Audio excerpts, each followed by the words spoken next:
This is the Nobel Podcast, where we talk about how to optimize your technology, life, and mind.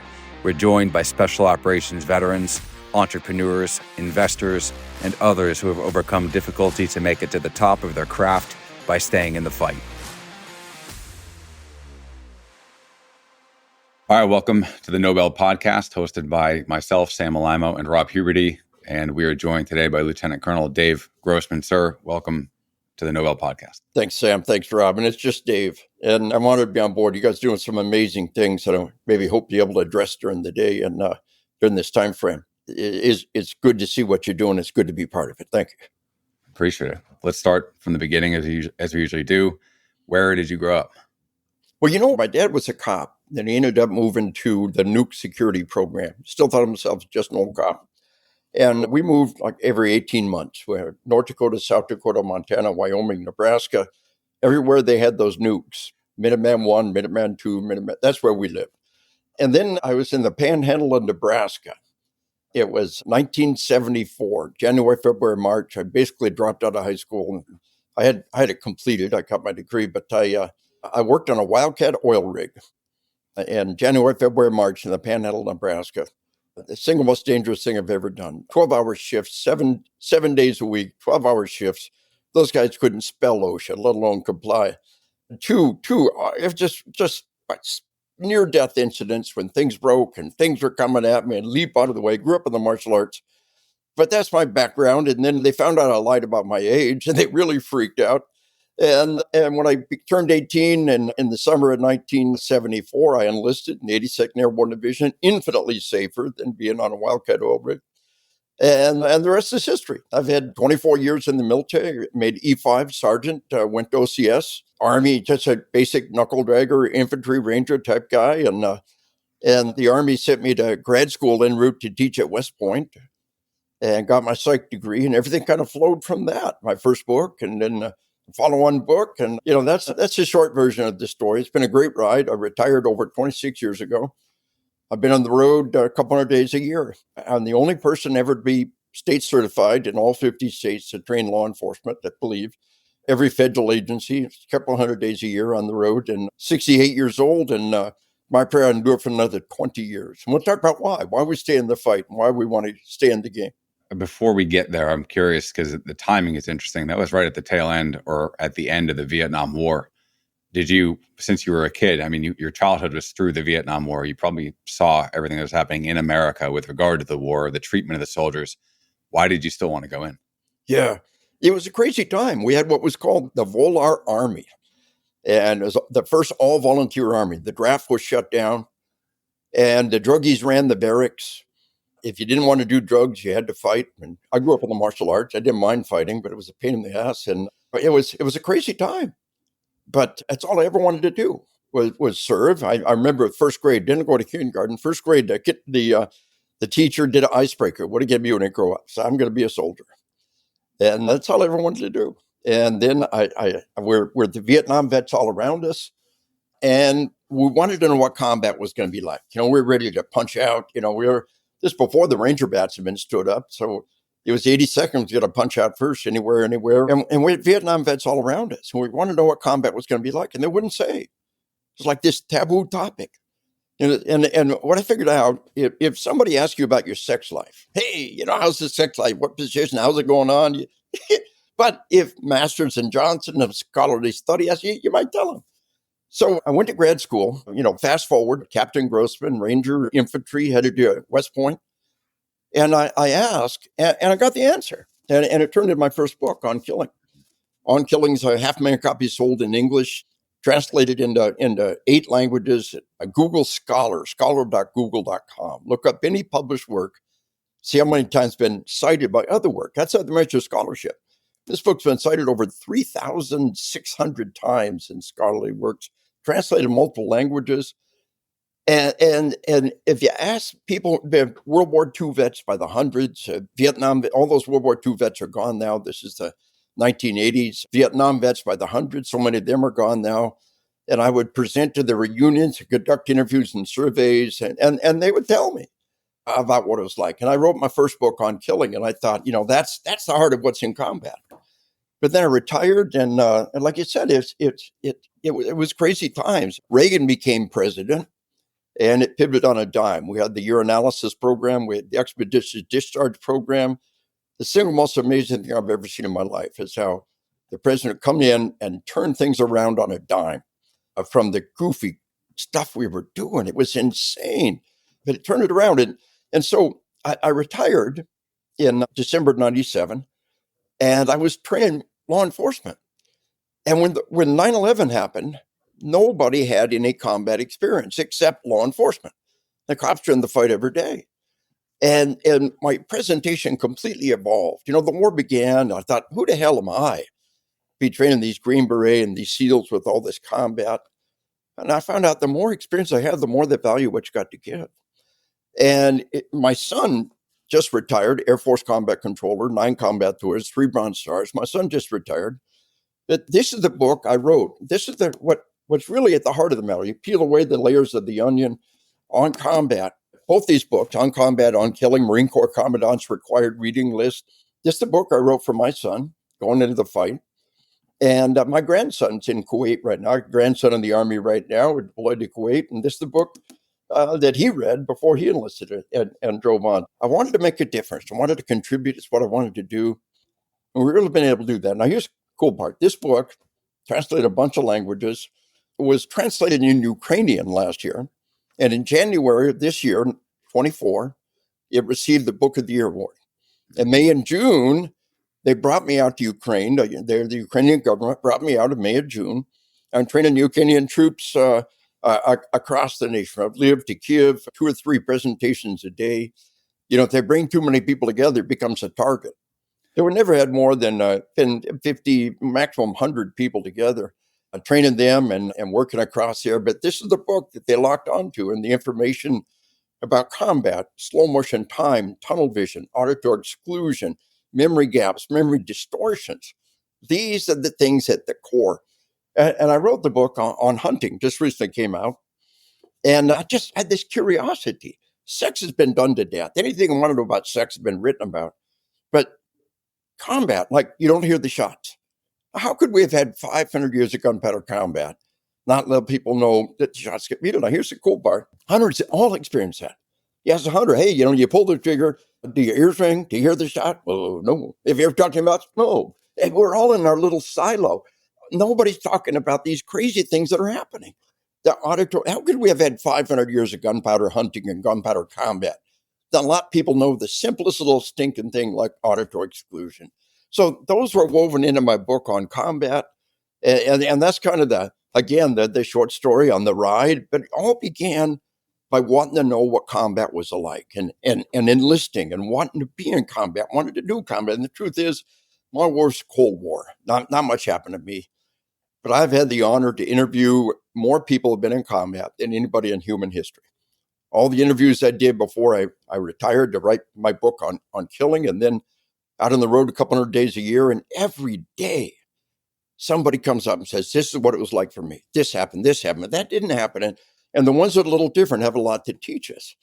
So 24 years in the Army, 26 years doing this. And it's my prayer I'll keep doing it for another 20 years. And once again, there's the short version of a long and weary tale of what Grossman was trying to do and where we ended up. I read On Killing the first time, I think 4 years ago, on a flight to Hawaii from Philadelphia. Yeah. So from the moment we took off in Philadelphia to LA to Hawaii, I read the entire thing. I probably took like 20 pages of notes. Oh. It got my brain stimulated. Maybe for those who have not read your book yet, I'd recommend they do. Can you give kind of the overarching premise? And Sure. you tied it in there at the beginning with the Vietnam vets not wanting to talk about it. So anchor the book and kind of give up the overarching summary. Well, the heart of the matter is, in World War II, we found out most of our troops wouldn't pull the trigger. And SLA Marshall did these interviews, and everybody at the end of World War II, we were 100% combat veterans. And Marshall said, hey, look, this is what's happening. And we knew it, and everybody accepted it, and they dealt with it. And the problem was it was a training flaw. Now, crew sword weapons almost always fired. Key weapon, like a BAR, a flamethrower, everybody knew if it was shooting, it almost always fired. If there's a leader standing over your shoulder demanding, it would fire. But left to their own devices, about 15 to 20% of the individual riflemen would pull the trigger. And at the end of World War II, we know it was true. There's no denying it. It's come under attack in recent years, but it all fits. And we fix it. If you've been in the U.S. Armed Forces, the problem was we taught people to shoot bullseye targets. We got no known case any bullseyes ever attacking our troops. You've been in the U.S. Army since the Korean War, you never once shot a bullseye. Man-shaped silhouette pops in your field of view, hit the target, target drops. Stimulus response, like a pilot in a flight simulator, like a kid in a fire drill. Modern training makes killing a conditioned response. So here's the deal. Every living creature slams head on into this resistance to killing your own kind. When we talk about murder, oh, look at that terrible crime. That proves that mankind's a killer. Well, no. We're a nation of 1/3 of a billion people. That one terrible crime you heard about, 1 in 1/3 of a billion. Now, if you look very, very roughly, in America, 1/3 of a billion people, we have 1 murder per day per state. Roughly 50 murders a day. You explain to me the 99.99999 who didn't kill anybody today. Divorce, infidelity, layoff, traffic accidents. In a lifetime of provocation, less than 1 in 1,000 will even try to take a life. Explain that. So there's this whole array of physiological, psychological factors that can enable and restrain killing. And we know how to turn it on. And we know that the video games can be doing something very similar to kids. Now, here's the thing. If just 1 in a million kill, 1 in a million in any given day, the murder rate has gone from 50 to 320. Just 1 in a million.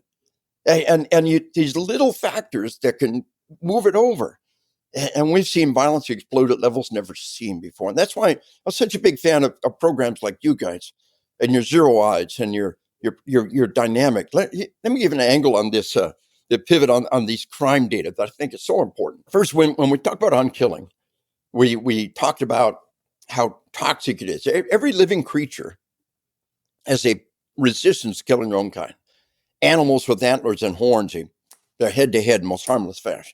Any other species, they go to the side, they gut, they gore. Piranhas sink their teeth, anything that hits water, except another piranha. They fight each other, flicks of the tails. Rattlesnakes will sink their fangs in anything except another rattlesnake, and they wrestle each other. So when we become frightened, when we become angry, the forebrain shuts down, the midbrain takes over, and this resistance kicks in. We've all been enraged. We've been red with rage. We've been overwhelmed with anger. Well, why didn't you grab a steak knife and cut their throat? Why didn't you just stab them and kill them? We ran into that resistance. And it's there and it's real. But here's the most important thing in so many ways. Interpersonal human aggression is the single most psychologically toxic thing anybody will ever face. Now, don't cop a pity party here.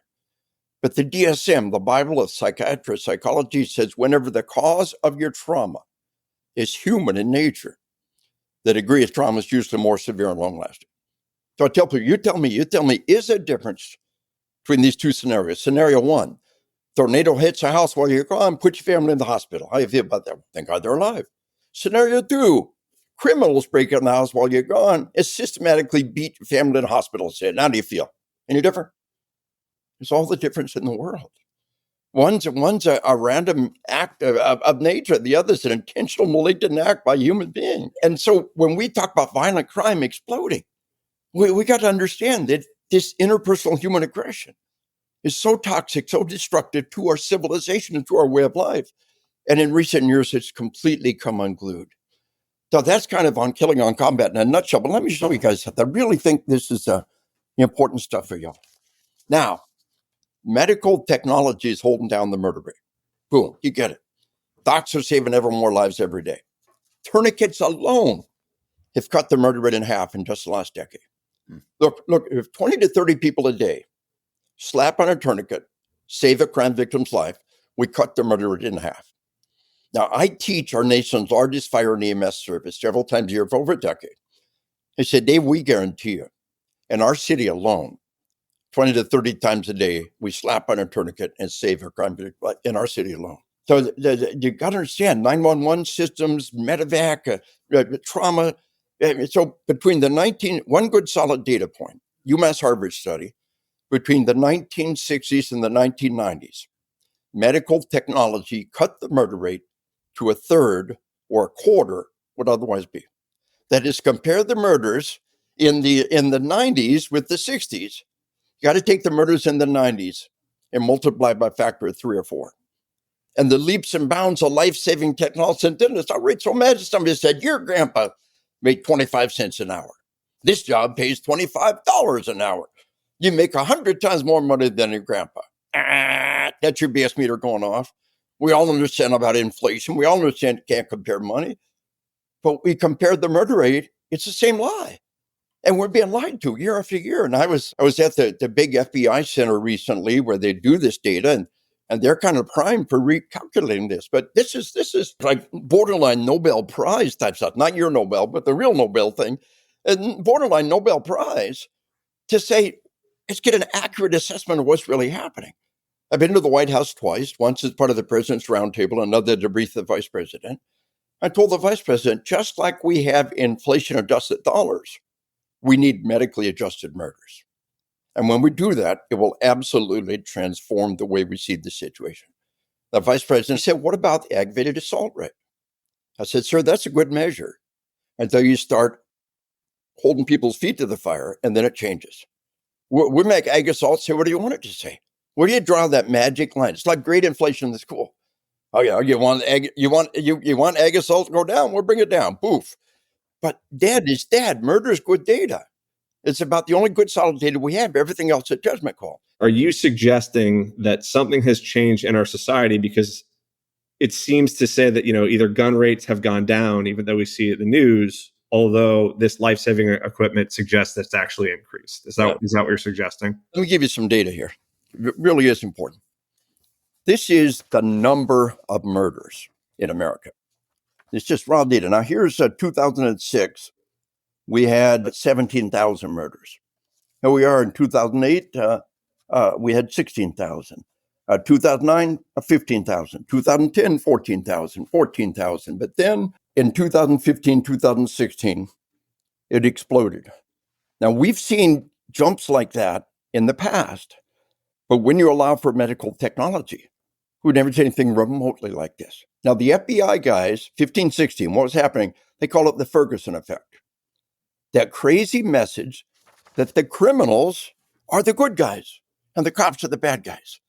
This idea that society breaks into the oppressor and the oppressed. And the cops are the oppressors. And the criminals are the oppressed. And the media coverage of the Ferguson episode, that drumbeat that says that criminals are the good guys. But then we had the George Floyd effect. And we never seen anything remotely like it. So zoom out a little bit. Again, look at the data here. Now, this is New York Times. New York Times says there is no precedent for what happened in 2020. So why did they bury it in the Sunday supplement, never mentioning it, because it points a finger right back at them? Now, this is year over year increase, decrease in murders. 1960s, up this much, this before, bloop, bloop, bloop. They all stack up, down a year, up, down a couple of years. Well, for allow for medical technology, ain't down that much at all. Up. Look at the 1990s, down. But in the 1990s, we doubled our prison population. And when you allow for medical technology, it ain't down at all. It just ain't up as much. Now look at those 2 years. There is the Ferguson effect. And there's 2020. That's the George Floyd effect. It began in May of 2020. The most horrendous year-over-year increase in murders we have ever seen in the history of our nation. Here's another. Can you break down the logic a little bit? So if it is Ferguson, if it is the shooting in 2020, what is causing the increase in murders? People thinking they can get away with murder? Yeah. It's the media coverage saying the killer's a good guy and the criminals are the good guys. But look how it tied to the whole George Floyd thing. This George Floyd, the cops are evil and they're killing innocent people. Yeah, they did something stupid. They're making a mistake. But the effect, here's kind of a Pew Research cover. Now, the Pew, there's the 1960s that we talked about, right? Up, down. And here's the 1990s. This is per capita. There's 9/11. 9/11 up this much, boop, down the next year, right? And there's 2020. And it did not go down the next year. It went up another 4%. What we got all-time record number of cops murdered in the line of duty. All-time last year, 2023, was the all-time record number of cops shot in the line of duty. Now, here's kind of a headline news. Fraternal Order of Police, 300, and because of body armor, because of technology, we didn't have a record dead. But we have never seen this many cops shot. So here's what's happening. I train cops nationwide. I said, we know how to not be assassinated. We know how to not be massacred. We don't go to that part of town no more. And that part of town no longer has justice. And that part of town no longer reports crime. So let me show you another thing. Now, the media says, oh, yeah, crime is down. Bullshit, it's not down. It's exploded like nothing we ever see. And they won't even talk about it because it points a finger back at them. And what this means is we need you. We need zero eyes. We need smart people like you helping us. Throw technology at the problem. Throw money. We're a rich nation. When things go wrong, we throw money at it. And when the public begins to understand just how stinking bad it is, they start throwing money at this problem. So let me show you another one now. We have two crime reports out there. One is uniform crime, UCR, what cops report to the FBI. And cops aren't reporting crime because you don't get that part of town. And those guys are not reported. Murders get reported. But the other crime report is the crime victimization survey. Every year, we phone thousands of people and we ask, were you a victim of assault? Were you a victim of rape? So here's these two. Now, we don't have the 23 data yet. It's that far behind. But here's the change from 2021 to 2022. Now, the cops say, uniform crime report, crime down, total crime down 2%. Survey says up 75%. Homicide, funny thing, decade after decade, we call thousands of people, never once somebody said, yep, I was a victim of homicide, never once. Homicide victims, they can't speak for themselves. But rape, down 6%. Survey says up 58%. Robbery, it's up 1%. Survey says up 47%. Here we go to ag assault now. Ag assault, as long as you don't hold people's feet to the fire, as long as you don't hold accountable, ag assault's a good measure. And cops say, ag assault's down 2%. Survey says up 104%. Folks, it's out of control. We've never seen anything remotely like this. And the public doesn't know it. And when they know it, they'll start throwing money at this problem. Then what do we got? We got things like, here's a cop in the middle of all of this. Yeah, this is the guy at the Parkland school massacre. That's not a shooting. Shooting is an Olympic sport. Shooting is our constitutionally protected right. Every time a criminal act's called a shooting, it should piss you off. This is a cop on duty at the Parkland school massacre. He didn't go in. Now, he was acquitted, but he became a national villain. We don't need warriors. See, we need protectors. We need guardians. See, we don't need that warrior spirit. And they got what they asked for. But here's two other people. This is the police chief and the SRO at Uvalde school massacre. They didn't go in. And they're both facing over a dozen felony charges because they didn't go in. Now, they were told, we don't want warriors. We want guardians, want protectors. And you got to find a balance in there. There's room for the warrior. There's room for the Navy SEAL. There's room for you got to teach us. But at the same time, there's got to be balance. And he give you a layout on the whole thing. Heather McDonald, smart lady, wrote the book War on Cops. And that's what it is, guys. It's a flat out war on cops. So Heather doesn't have the George Floyd effect, the Minneapolis effect. She'll update her book. Best book out there right now is a book called Blue Lies. The War on Justice, Conspiracy to Weaken America's Cops. I wrote the forward to it. It's got all the footnotes, all the endnotes to understand what in the hell's going on. It's a war on cops. It's a war on justice. It is a lie campaign. This is the cops are evil and the criminals are the good guys. And the criminals embrace that. And what we see is crime exploding, and it's not even being reported in many cases because the cops don't even go there anymore. There's no-go zones. Or they don't even go enforce the law because they're going to get assassinated, murdered, executed. It's happening on the streets and people don't even know it. When we initially talked, you brought up the increasing violence in America. And I guess two questions. Number one is, have you done back of the envelope math on what it might be without the advancements in medical technology? And then number two, you said you had some recommendations on how people can approach it, can deal with the excess violence. So if you can answer both those questions, that'd be great.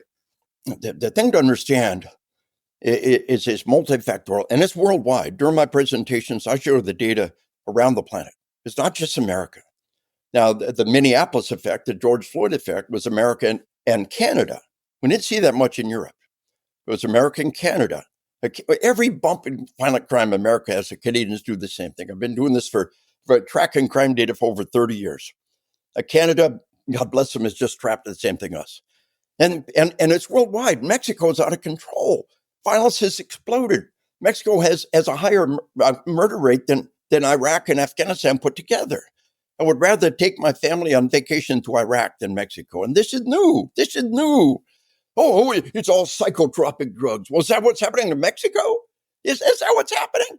Or Jamaica or any of these other nations around the world, violence has exploded? Is that the new factor? And Interpol, I quote the Interpol data, right up until 20 years ago when Interpol stopped reporting the data because the nation didn't want people to know. It exploded, and we don't know how it's been for the last 20 years because they won't tell us. It's classified data around the planet of what their violent crime rate is in all these nations. So here's what's going on. One is turning these killers into celebrities. The media has turned these killers into celebrities. I can tell you the names. I showed the picture of the killers, and that would be wrong. We should never mention their name. There was a mosque massacre in New Zealand. This guy live streamed himself in 2 different mosques slaughtering people. The Prime Minister of New Zealand nailed it. She said, this man did what he did for notoriety, for fame. And we will not give it to him. She said, New Zealand will never say this man's name. New Zealand will never show this man's face. New Zealand will not even give him his name. Boom. Somebody's got it. Make him nothing. Okay, the first week, does the name, shows the picture. Boom. Shut it down. Turning these killers, the one that we just had in Madison, Wisconsin. This girl who murdered 2 people in her school and wounded others, and then killed herself. This girl was totally whacked out on the Columbine killers. Listening to the same music, the same band, just totally whacked out. And they've done movies, turning these killers into celebrities. In my class, I show the Oxford, Michigan school killer. Yeah, the last quote in his little journal, I want the world to remember me. What's his motivation? The Parkland, Florida school killer. He made a little manifesto, little videotape. And you're going to know who I am. Yeah, and it's going to be great. You're going to know who I am. And what did he say? He didn't say, I'm going to commit a massacre. He said, I'm being the next shooter. Shooting is an Olympic sport. Shooting is a good thing. We take the most horrible crimes and we call them shootings. And we're trapped by our own language. And the shooters are the good guys. They're not killers. I'm a shooter. And I'm going to be famous. I'll tell you what's coming next. I pray that I'm wrong. We're going to see daycare massacres. We're going to see school bus massacres. The goal is fame. So they got to commit ever more evil crimes to be in the news. Hey, elementary school massacre, it's been done 3 times. Now we got another one. You go to a daycare, you murder all the kids. Oh, yeah, you'll be on the front page of every newspaper. Oh, yeah. Murder a school bus full of kids. Oh, yeah, that'll do it. You'll be on the front page. Oh, no, terrible new crime. And the media will turn them into celebrities. And one of the major reasons for this, I worked with a Secret Service agent, wrote the foreword to his book. And he talks about how many of these killers are motivated by fame, and the media feeds it to them. And then we've got this whole progress of the idea that the criminals are the good guys. Right up into the early 1960s, Hollywood operated by a code. And the code said, we know the stories we tell have an impact on our society. I mean, come on, a 30-second commercial modifies the behavior. How much more does that hours and hours of stuff in between it? They said, we know the stories we tell have an impact, and we know we have a responsibility to tell stories with a positive impact. A lot of the code could be said in 3 words. Crime doesn't pay. Criminals must not be depicted in a positive manner. Law enforcement must not be depicted in a negative manner. They knew a civilization could not survive if we tell our children cops are evil and criminals are good. And they knew they had this impact. And then early 1960s, they threw it away. So there's something important to understand. Defund the police. What sane, rational human being would believe, get rid of all the cops, empty the prisons, that's their agenda, empty all the prisons, get rid of all the cops, it'll be better. How could somebody believe that? Well, here's the key. Right up until you're 6, 7, 8 years old, your dreams and TV and movies and reality are all the same. Look, you ever get dreams and real life mixed up? My son's pushing 50 now. My son asked my wife a while back, hey, did I tell you that? Did I just dream it? She said, oh, you must have dreamed it. I don't remember. You ever been there? Well, for children, they cannot tell the difference. It's all real. So when they see somebody on TV being murdered, it's real. So maybe one of the most evil movies ever made, Denzel Washington in Training Day. And Denzel, the most beloved black actor, plays a corrupt, violent cop. And they believe cops are evil. They've seen it. They were 2, 3 years old and they saw it. Denzel's a bad cop. They're all bad. They personally witnessed cops commit evil acts. And they believe it. And then the video games provide the killing. It's all these things come together.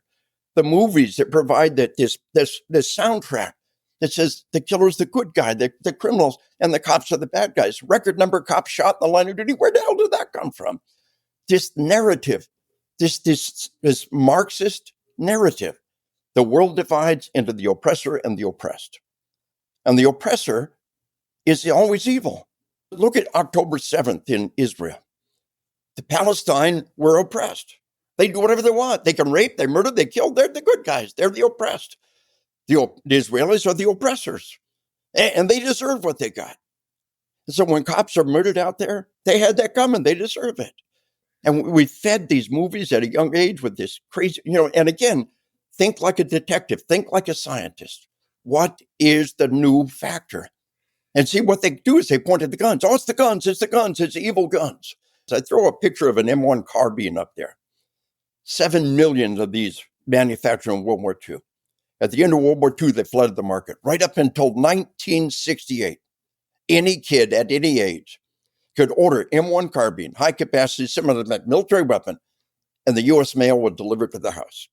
Up until 1968, any kid any age could order one through the mail. Now we're going to change that law. But there's not some evil new gun out there. The media knows they have this blood on their hand, and they got to point the finger and say, oh, it's the guns, it's the evil cops, it's the evil guns, oh, it's them. And this sick message that has taken over, that the prison's full of innocent people and we let them all go, it'd be better. That cops are all evil. Denzel's a bad cop. They're all bad. When we kill the cops and we get rid of the law, it'd be all better. What would it really be like if they had their way? So one of the things it sounds like you're saying that has changed is technology, information availability. So that the fact that there's more movies that have come out that have a message, that the internet and the exposure to these things, and it's easier to become more notorious in these settings. The fact that the news media is more, it's ever present, right? Like you used to turn on the news at night and that was it. Now you can look on your phone at any given moment. So there's one question that I have is basically like if you'd use a different era of America, the 1970s, which I have been told by law enforcement and people was actually more violent. The 1970s were. And I don't know that. I wasn't alive then. I've been told that, though. Yeah. And I think that there was a zeitgeist in that point where movies started to tell a darker story of cops. Yeah. Like Popeye Doyle he was a good guy, but like the 1970s cops didn't wear white hats like cowboys did, right? Like it wasn't good guy. It was more nuanced and maybe the, Popeye Doyle of Gene Hackman in the 70s in The French Connection evolved to Denzel Washington. So some of the things that were the same were like movies did have this depiction, right? That not necessarily Popeye Doyle was still a hero. And that's a very like Denzel Washington was evil. So not the same thing, but there was an exposure to that. Were the 1970s more dangerous? Yeah, that's a big lie. Okay. If you allow for medical technology. Okay. Don't even begin to compare. But see, there's the big lie. Oh, the 1970s, go back to that Pew report I showed you. Yeah, it's up, but it's still below previous years. If we allow for medical technology, it's far, far worse. We need medically adjusted murders. And we be able to understand how bad it really is. And we'll start throwing money at the problem. How we win World War II, we threw money at it. What we do during the Cold War, we outspent the Russians. What we do during the pandemic, we threw trillions of dollars at it. When the American public begins to understand how bad it really is, they'll start the money at this problem. On Killing came out in 1995, 3 years before Columbine. And I said, we're going to see a generation of juvenile killers like nothing we've ever seen before. There has never in history been a juvenile in his school commit a multiple homicide. And now they're everywhere. What is the new factor? And the Columbine killers watched the movie Natural Born Killers over 50 times. Prior to the 1980s, it was not possible to watch a movie 50 times. If some of us remember, the big battle between Betamax and UHS, but now You couldn't see a movie unless it was on TV, unless at the theater. You couldn't see it 50 times. The Columbine killers used the video game and rehearsed their massacres, put themselves in the God mode and rehearsed killing innocent people. These are some of the new factors in the equation worldwide. Yeah. Zoom in on one thing you said that is my wheels are turning on it. If you look at like the homicide rate in the state of nature, like in hunter-gatherer days, Yeah. the estimation is men would kill other men at the rate of 25%. So 1 out of every 4 men on Earth was killed by another human being. When you aggregate men and women, it was about 15% violent death rate. That is extraordinary. Where do you Where get did I get it that from? Yeah. Azar Gott, Yeah. Lawrence Keeley, War Before Civilization. Yeah. They're going off the osteological archaeological record. So metal points embedded in backs, bone points embedded in spinal. So it's an interesting number, and it kind of makes sense given what you just said about someone between the ages of 0 and 5 who see violence on TV may begin to not have any sort of negative response to violence in reality. Yeah. And I always wondered how you could have a hunter-gatherer band whose sole mission was to eradicate the neighboring band, to kill everybody they can. Yeah. And it was because to them, from the moment of birth, that was normal. Yeah. That wasn't abnormal. Yes. So what you're really talking about, I think, if I understand your premise, is that civilization has done a really good job of trying to temper that violence that we're so capable of through laws, through religion, through tradition, through custom, through medical technology, holding down. And then the evolutionary curveball is movies and video games. Yeah. Now it makes me wonder, like the murder rate, I think you said was one in a million, was it? Yeah. So like 1 in a million. Yeah, we've got 1 per city per day. So it's 50, 200, a third of a billion people. We see roughly 50 a day. So compared to 1 out of 4 human beings being killed. Yeah. It can get so much worse, is what I'm trying to say. Yeah, quite right. Quite right. That's right. That really is a good point. I know about the data of the murder rate now.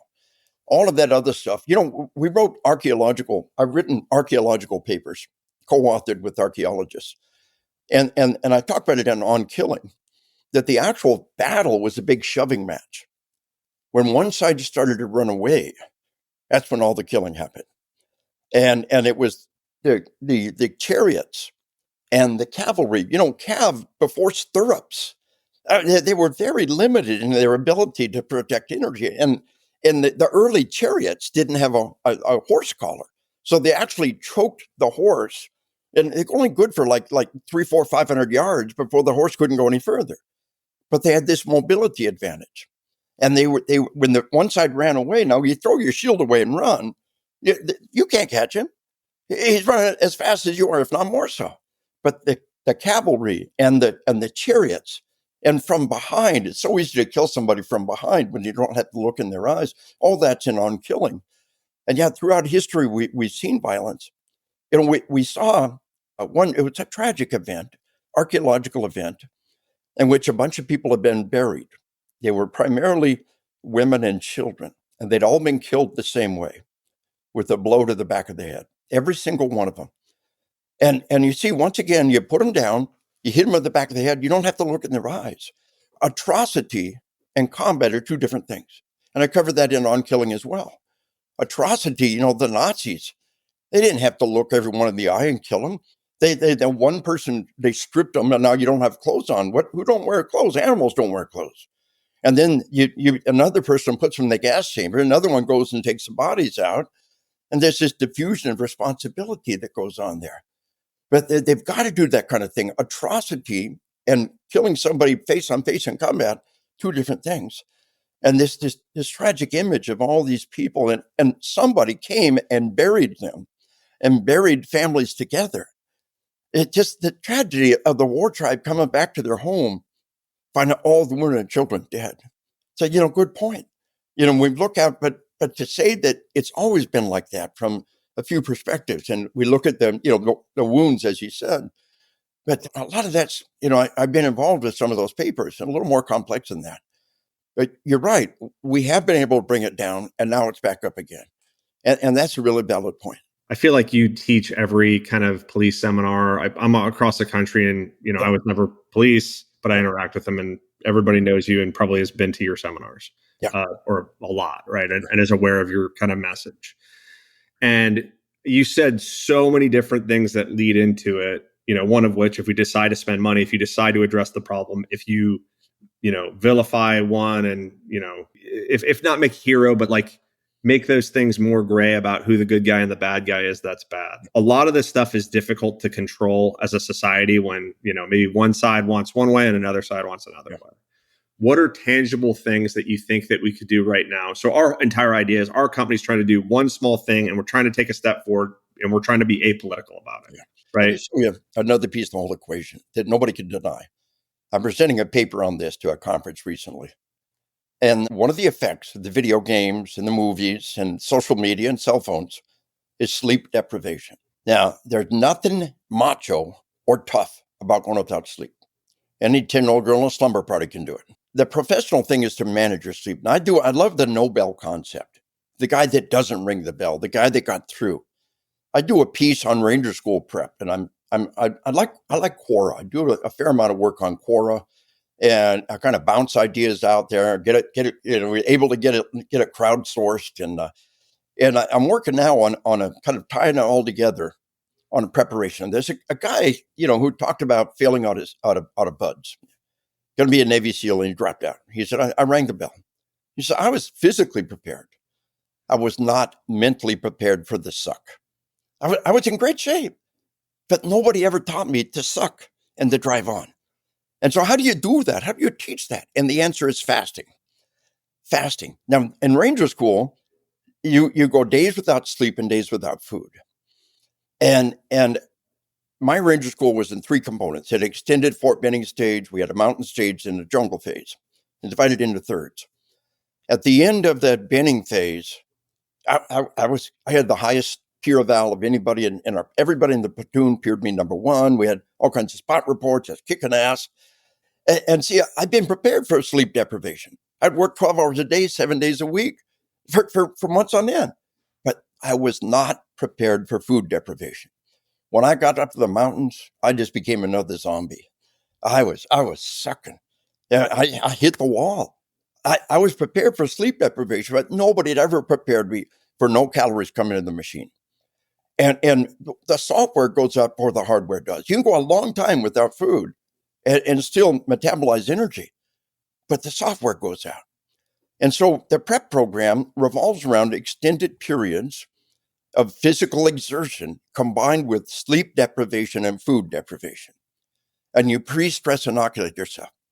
Now, again, there's nothing fancy about going without sleep. We've all done that. But go a night without sleep and a day without food. Got a day, no food all day long, no sleep. The next morning, go do your road march. Or do that, half a swim. If you've had no food and no sleep for 24 hours. But nobody should know. You can, it's so hard to go without food. See, no. Nobody should know except you and your training buddy. And nobody knows. And I do this a lot with young soldiers in infantry officer basic. They're going to be infantry officers. They're young butter bars, second lieutenants. They finish infantry basic. They're going to Ranger School. How do you prep for that? Well, you start at the beginning of infantry officer basic. You and your Ranger buddy, you go Friday without food and Friday night without sleep, and then on Saturday, go do a compass guided cross country march, and then give you a few weeks for your body to recover. Then go all day Friday, all day Saturday without food, and Friday without sleep, and now go push that envelope and do a long cross country compass guided march, or do that long swim, and keep pushing that envelope. Don't let your body weight go down. But you want to learn how to suck? You really want to? What's hard, what people don't want to do is to go without food. And if you can do that, if you can suck it up in your own personal training, then when you have to suck it up in Ranger School, and I think the same would be true in BUD/S, then you've so much better prepared yourself to suck. But if you don't want to do that, you don't want to go without food. For religious purposes and health purposes, I fast about once a week. I do a 36-hour fast. We got dinner, and then I go to bed. And the next day, I don't eat anything all day long, go to bed. The next morning, I have breakfast. And after Ranger School, that's not very hard at all. But most people, it's impossible. They haven't built up that. So if you want to be this Nobel Prize, you want to be prepared to suck, your training program should incorporate no food and make your body continue to perform without food and without sleep. And pre-inoculate yourself, pre-stress yourself. And this is the key. But it comes back, let's talk about going without sleep. We're in the middle of a global epidemic of sleep deprivation. Now, sleep deprivation is a key factor in suicides. Right now, it is physically impossible for you to take your life. You can no more intentionally take your own life than with your eyes you'd look at the back of your head. But what happens is this. You've got all these problems, finances and all these problems. But then you add alcohol. Alcohol has always been the catalyst that makes it possible to overcome the drive to self-preservation. You got all these other problems, relationships and finances, you add alcohol, boom. But sleep deprivation does the exact same thing. And you're only drunk for a brief window. Your sleep deprivation, it goes on and on and on. And sleep deprivation, it's just like being drunk. And we know this. So do an online search, suicide and sleep deprivation. Boom, it comes right up. And one of the best studies says not only is sleep deprivation a key factor in suicide, it's the most remediable factor. We can't do much about your finances or your relationships right now, but we can give you a good night's sleep right stinking now. Now, children, suicide rate worldwide has exploded. Teenagers, 10, 11, 12-year-old teenage girls' suicide rate has tripled in just the last decade. Now, here's parenting 101 for the 21st century. When you send your kid to bed at night, take their cell phone away from them. No cell phone, no laptop, no TV in their room. They've got to go to their room and sleep. A cop came up to me during a break in one of my classes. He said, I had one of those teenagers. He said, she was a good girl. She was an A student. She said, Dad, it's embarrassing. You don't have to take my phone every night. You can trust me. Family policy. If they're charged you, go to bed. Okay, keep your phone. I trust you. He said, a little while later, she took her life. My little girl took her life. He said, we never knew the hell she was living in until we looked at the text messages on her cell phone. Night after night of ceaseless, relentless, vicious bullying. And he can't just ignore that. We're not wired that way. He said it was heartrending. She up all night long, night after night, trying to defend herself. He said, I immediately understood my little girl was bullied to death. What I didn't understand until now, she was sleep deprived, tormented, and bullied to death in front of my eyes, and I let it happen. He said, I can't ignore that text message in the middle of the night. How can we expect our kids to? He said, the one thing on earth that I did for my little girl was take her phone every night, let her turn off all the bad stuff in this world. Who's going to be your mama? You see, here's the thing. Sleep is a biological blind spot. Our bodies don't know how to make us get enough sleep. It always happened naturally. It got dark every night. There was nothing to do. It was dark. And a little sex, a little talking, roll over and went to sleep. We didn't have to make ourselves sleep. It happened naturally. Now, the body needs four things to survive: air, water, food, and sleep. The body knows how to make us get enough air, food, and water. Don't let that for a while. It'll take over. But the body doesn't know how to make us get enough sleep. It's a biological blind spot. And worldwide, we're being hammered by this. Traffic deaths have exploded worldwide. Decade after decade, we brought traffic down. Airbags, seatbelts, medical technology. Now, what is the new factor in the explosion in suicide? What's the new factor in the explosion of traffic deaths? We know what it is. Mental illness. Do an online search. Sleep deprivation, mental illness. Boom. Well, we're going to do something about mental illness. Sleep. And traffic deaths. Sleep. And suicide. Sleep. I trained just this year. I do a lot of training on school safety at an East Texas school safety conference. Just 100 of the people responsible for the safety of the students said, we're going to talk about violence in your school. The odds are pretty, you had to have a kid murdered. I bet you had a suicide. I bet you had traffic deaths. I bet you had mental illness. He said, well, what can we do about suicide? Sleep. Well, my second grade teacher told us cigarettes kill people. I went home and hid my dad's cigarettes. If we teach those kids three things, this is how much sleep you need at your age. You must sleep in total darkness. Your body's designed to sleep in total darkness and cut off caffeine shortly after lunch. We do these three things, we can completely dodge the bullet. As an adult, you need at least 7 hours of sleep a day. If you are not getting 7 hours of sleep, you are literally eating yourself alive. Now, 7 hours of sleep, cut off caffeine shortly after lunch, and sleep in total darkness. Add a sleep mask. The Amazon's Choice Sleep Mask is my favorite. It has over 85,000 five-star reviews for a stinking mask. 85,000 reviews for a mask. The number 2 sleep mask, the one my wife likes, is 60,000 five-star reviews for a stinking mask. 3 things we teach our kids. Here's how much sleep you need at your age. Cut off caffeine short. Now, there's a lot more in the equation, but the 90% solution in these 3 things right there. Now, here's the key. Sleep deprivation creates chronic pain. We've all been there. Had a bad night's sleep, we're hurt the next day. Sleep deprivation is a new factor in the opiate epidemic. Fentanyl's an opiate. Fentanyl kills 70,000 to 80,000 Americans a year. If not for Narcan, that number would be much higher. We lose more people to fentanyl every year than the entire Vietnam War. And not just fentanyl, but the other prescription opiates. Prescription opiates have always been there. Why are they the drug of choice? Why not meth? Why not crack? Why does everybody want opiates? Because we're in the middle of a global epidemic of sleep deprivation. And it's a key factor in chronic pain.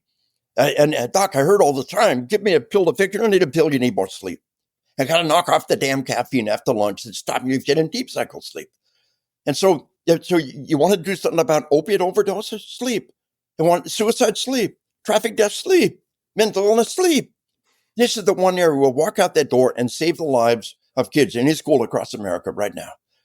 Like on the one hand, I agree with everything you're saying. There's a sleep deprivation. It leads to a lot of secondary effects that are horrific for the human condition. Yeah. But on the other hand, you talked about BUDS, talked about Ranger School, sleep deprivation, food deprivation, chronic stress. Yes. These individuals are not doing fentanyl. So I guess what I'm trying to say is it's not just the fentanyl. It's not just the phone. There's something else going on there because there is positive, like you said, pre-stress inoculate. It's brilliant. Yeah. There's something really positive about these hardcore forms of stress. There's something really negative about the other forms of stress. And it's not just fentanyl. Fentanyl doesn't make anybody take it. There's something else missing. I think there's something deeper, something ritual, maybe some guidance, some community. You want to riff on that? I remember it's worldwide. This is worldwide. Oh, it's psychotropic drugs given to children. Is that what's happening in Mexico? Is that what's happening in Brazil and all these other nations? Do it online. Go to Wikipedia. Look at global murder rates, and you'll see the murder rates worldwide, and they've exploded everywhere. Again, I presented Interpol data, and 20 years ago, Interpol stopped reporting the data because the nation did not want people to know it's classified. But it's just worldwide. So whatever your dynamic is, but let's go back to sleep deprivation. Here's the key. We know the link between alcohol and violent crime. Without a doubt. We have 2 centuries and 10,000 studies showing the link between alcohol and violence. I believe professional behavior. The inhibitions go away when you're drunk. Drunk people do stupid stuff. Drunk people get in fights. We all know that. It is scientifically valid. But if sleep deprivation is just like being drunk, and it is in every other area, then this new epidemic of sleep deprivation may be part of the equation. The head of Netflix said their competitor is sleep. The corporate policy of Netflix is to steal your sleep. They don't care that they're killing people. The video games, so one of my books, Assassination Generation, in 2005, the state of California overwhelmingly voted to regulate children's access to violent video games. 2005, California and Silicon Valley said, we're good with this. Hollywood said, good with this. Arnold Schwarzenegger was governor. Arnold signed the law regulating children's access to these entirely attractive, addictive, desirable, violent video games. And the video game industry fought all the way to the Supreme Court. They said, we have a constitutional First Amendment right.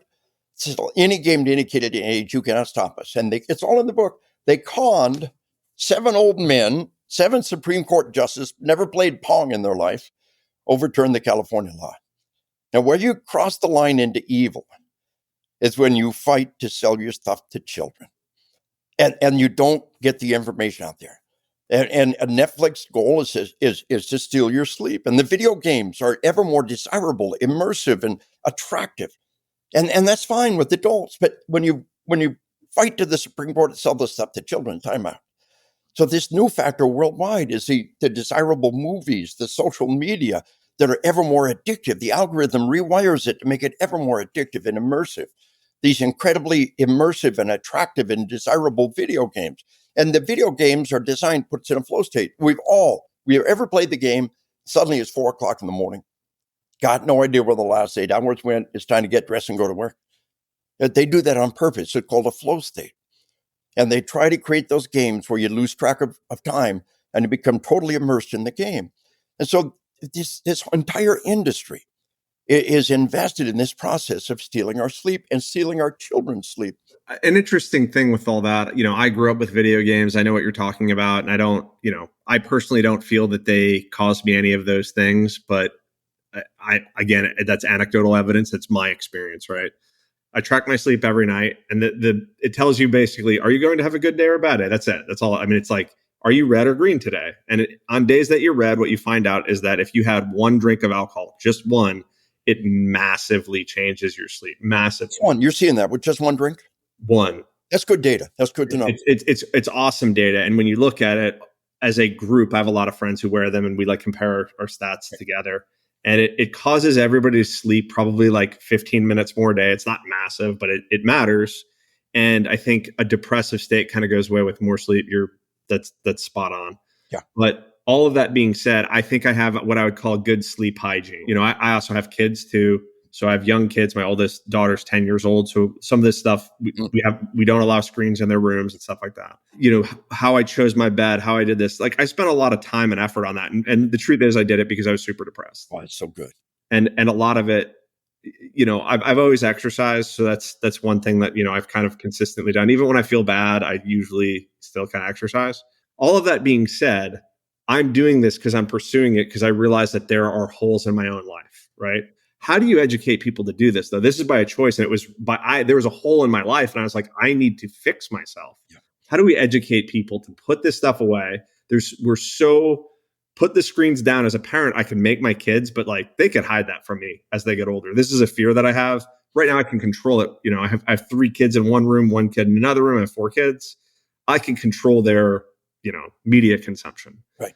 How do we educate America to do this? There's a website I recommend to everybody called screenstrong.com, SCRENSTRONG.com. And screenstrong.com is really leading the way on what we're doing, the cell phone addiction. They take this medical addiction model and they apply it well. Detoxing, the whole family detoxes together for a period of time. They're doing a great job. But when they talk about the long-term answer, and truly, my dad started smoking 1941 when he was 5 years old. He said he plunked a nickel on the counter of the general store. Couldn't even look over the counter. Plunked a nickel on the counter. 5 years old, bought a pack of Bolton tobacco and rolling papers. Started smoking 5 years old. Hey, candy rots your teeth, right? Cigarettes are good for you. It's his money. Candy rots your teeth. His money. Let him buy cigarettes. And they had cigarette ads that said, more doctors smoke Camels. Another one said, as your dentist, I recommend Viceroys. And they really thought cigarettes are good for you. 55 years later, the cigarettes finally killed my dad. But the battle was with this industry to admit their product did harm and to stop selling it to children. And we're in the same kind of battle now against all this technology that steals our children's sleep. And to recognize that there's so many things kids can do, but adults can't.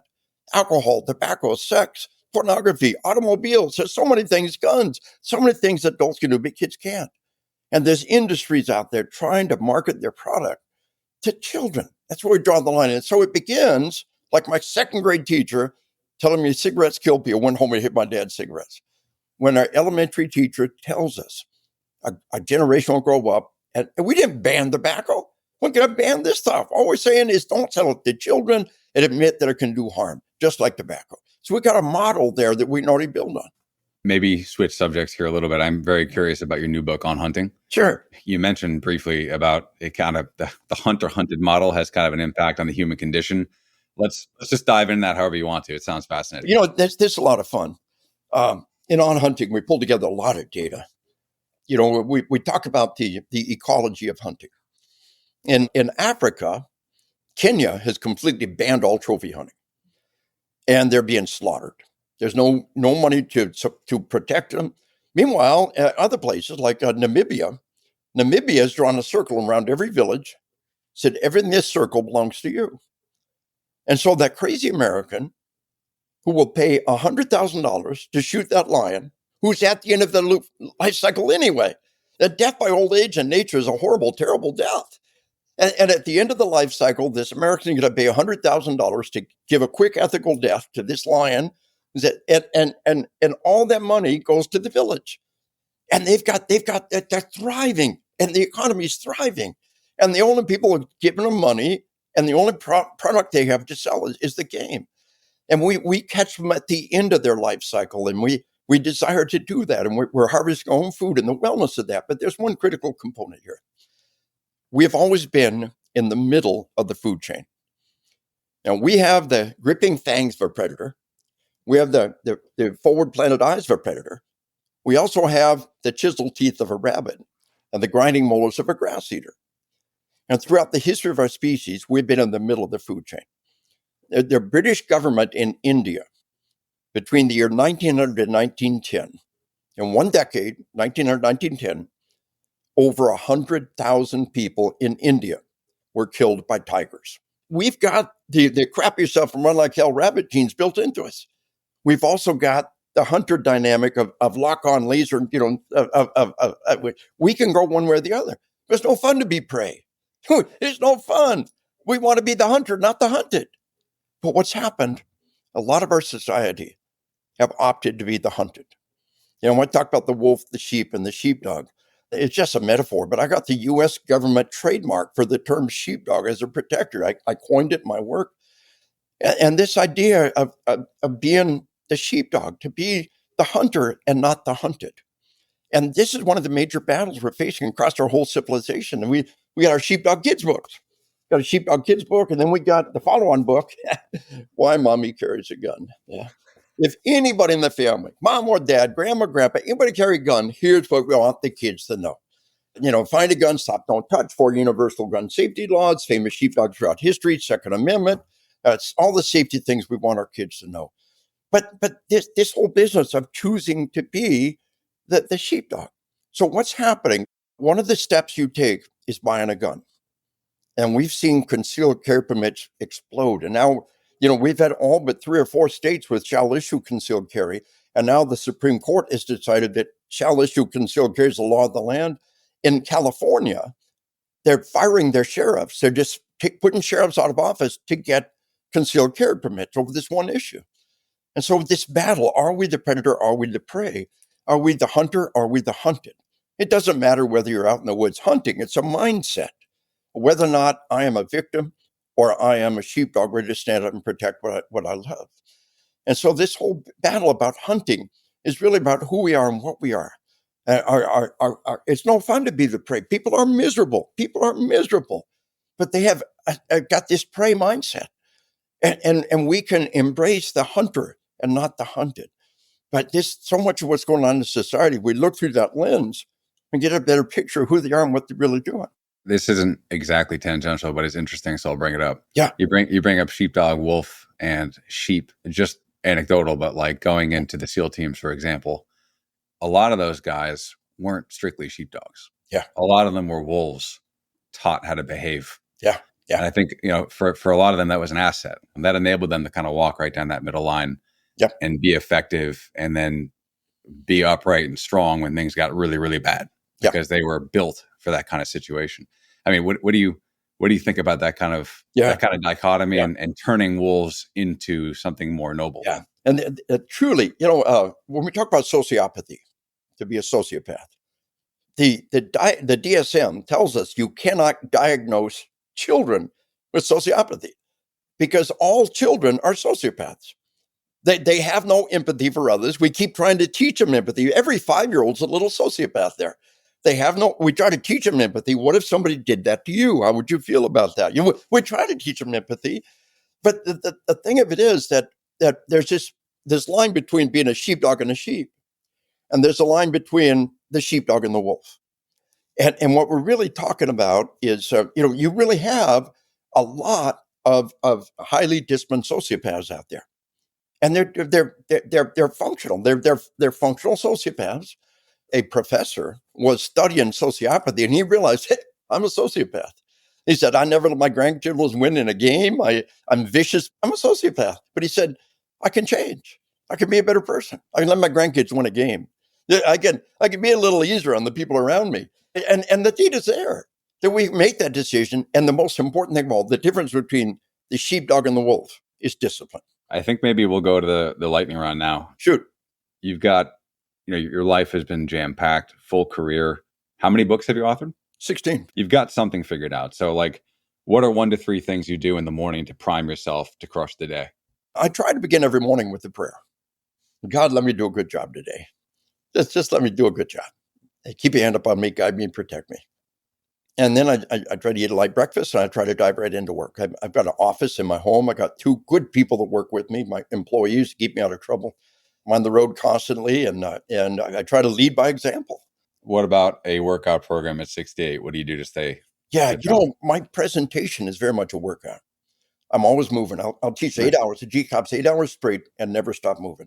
And so life is your workout. I go up the stairs. I'm 68 years old. I go up the stairs 2 at a time, every single time. I walk fast. Wherever I go, I walk fast. My knees, and I bike a lot. We got a group of older folks in the neighborhood. We call it our senile delinquent biker gang. I train with energy. My life is full of energy. And choose to walk slow or walk fast. It's a conscious decision. But, I try not to be judgmental, but I walk past people and, walk slow, die fast. The research is there. Walk slow, die fast. Just make that decision to walk with energy, to lead your life with energy. Few things are as cognitively demanding as writing. So how do you get in this zone? It's just blocking out time every day, focusing and concentrating. And I'm pretty good at it. I got people in the office with me. So again, you lead by example. They're here working, and I need to be here working. And for me, the mornings are usually high productive time when I really dig into doing some good quality writing and try to tie it together. Yeah. What are a few books that changed your life? The Lord of the Rings, Tolkien. I'm a huge geek. I'm just a huge Tolkien geek. Yeah. So it's one of the great influencers of my life. The other great book is Robert Heinlein's book, Starship Troopers. There was a time, it was on the FORSCOM officers' recommended reading list. If you had any 10 infantry officers together, 5 of them were trying to shove Starship Troopers down the throat of the other 5. But it's just a great story about, this guy. He enlists in an elite organization. He goes to OCS. He becomes a leader, and then he goes out and does great things. And it was like my life model.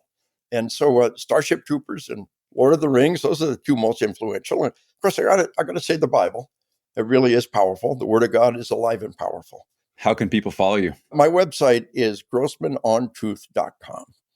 And we're active in all the social media realms, and we try to put info out, LinkedIn and Facebook, and some of the others we're doing, but grossmanontruth.com. Genuinely appreciate your time, sir. You've had a fascinating life. Loved your books, and I appreciate the time. Well, gentlemen, I hold you up. What you're doing is so important. It's a growth industry. You don't know it yet, but it is huge. When the American population really begins to understand how bad it really is, they'll start throwing money at this problem, and you will have the opportunity to save life. You're already doing incredible things, and congratulations on that.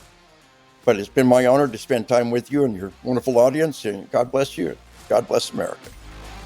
That's it for this episode. If you want to check out more from the podcast, head to zeroeyes.com/nobel, where you can see show notes, read more about our guests, and suggest guests or topics of your own. Until next time, stay in the fight. Don't ring the bell.